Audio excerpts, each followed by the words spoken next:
ইলাহাবাদিয়ার অবস্থা এখন আমাদের মতো, বাড়ির বউদের মতো। আপনি সারা জীবন ধরে একটা কাজ করলেন, আপনার রেপুটেশন অর্জন করলেন, মেনটেন করে গেলেন শ্বশুরবাড়িকে, এবং খুব ভালো বউ, শ্বশুরবাড়ির বেস্ট আপনি। একটা ভুল করবেন, ব্যাস আপনার হাজব্যান্ডও বলবে তুমি এটা কী করে করলে।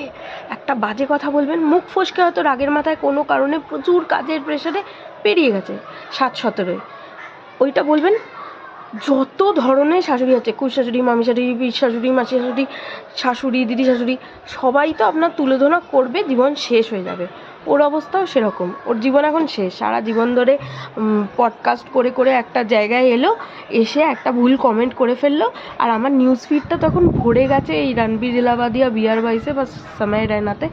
এবার ব্যাপারটা হচ্ছে, দেখুন এর আগেও ক্যারি মিনাটির প্রজাতির যারা ছিল তারাও এরকম মা বোনের গালাগালি দিত, এবং তখন এটা খুব কুল ছিল। এই এমসি বিসি ভাই বোন নিয়ে গালাগালি, তখন তো হ্যাঁ ঠিক আছে ভাই, গালাগালিতে হাসি কার পায়? প্রথমত তো হাসি কার পায়? ডার্ক হিউমার, ডার্ক কমেডি ঠিক আছে, বাট এত গালাগালি, এবং প্রত্যেকটা গালাগালিতে হাসি পাচ্ছে কেন? মা বোন নিয়ে গালাগালিতে হাসি কবের থেকে আসে? মানে এটা তো আমাদের কালচারই ছিল না।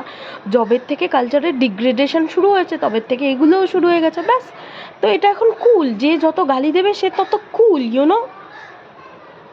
তো এখন বাচ্চাদেরকে শেখাতে হবে, তুমি গালি দাও, তাহলে তুমি ভবিষ্যতে উন্নতি করতে পারবে, নইলে তো তুমি। যাই হোক, বেচারা এখন ফেঁসে গেছে, কি করবে। এর চেয়ে আশিস বুদ্ধিমানের কাজ করেছে। ওই যে বলে বোবা শত্রু নেই, আশিস ছিল, চুপ করেছিল।